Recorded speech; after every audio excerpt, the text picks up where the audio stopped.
एक गांव में रंगैया मंगम्मा पति पत्नी रहते थे।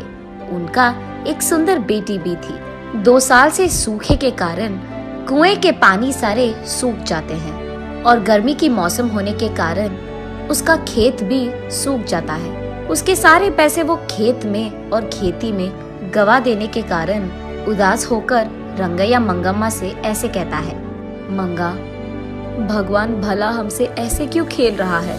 गर्मी का मौसम आ गया, कुएं के अंदर पानी भी खत्म हो गया और खेत का हालत ऐसे है।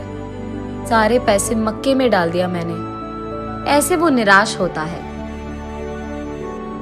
इतने में उसकी बेटी लक्ष्मी आकर पापा ऐसे कहते हुए हंसते हुए प्यारी सी नन्ही सी उसकी बेटी अपने पापा से गले लगाती है। अपनी प्यारी बेटी को देखते ही रंगैया के चेहरे पे मुस्कान आ जाती है।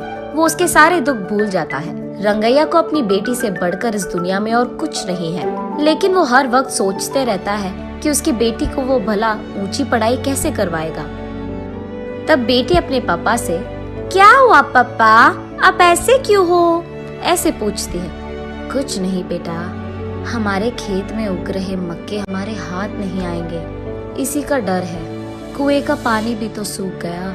ऐसे कहते हुए वो खेत की ओर दुख से देखता है।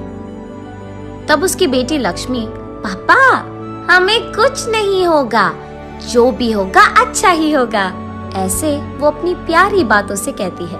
कैसे बेटा, गर्मी का मौसम तांडव कर रहा है, बारिश के मौसम आने के लिए बहुत वक्त है, ऐसे कहते हुए दुखी होता है। एक बार अगर आप कुएं में झांक लोगे तो आपको पता चलेगा ना कि पानी है कि नहीं। ऐसे कहते हुए वो अपनी पापा का हाथ पकड़कर उन्हें उस तरफ ले जाती है। पानी नहीं है बेटा, ऐसे कहते हुए वो ऊपर उठता है।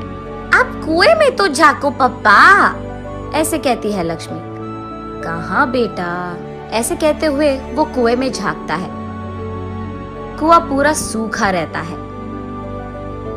ये लो पापा, ऐसे कहते हुए वो उसके ग्लास में मौजूद पानी को कुएं में डालती है। बस अचानक कुएं में पूरा पानी भर जाता है। ये देख रंगैया की खुशी की कोई सीमा नहीं होती है। वो उसकी बेटी को उठाकर, तुम मेरी बेटी नहीं हो, इस घर की महालक्ष्मी हो, ऐसे उसकी तारीफ करता है। ऐसे वो उसके खेत में पानी डालकर अपनी खेत को बचाता है। लेकिन उसी समय गांव के कोई भी कुएं में पानी नहीं रहता है, और क्योंकि ये बात इधर उधर फैल चुकी है, गांव वाले सारे उसी कुएं के पास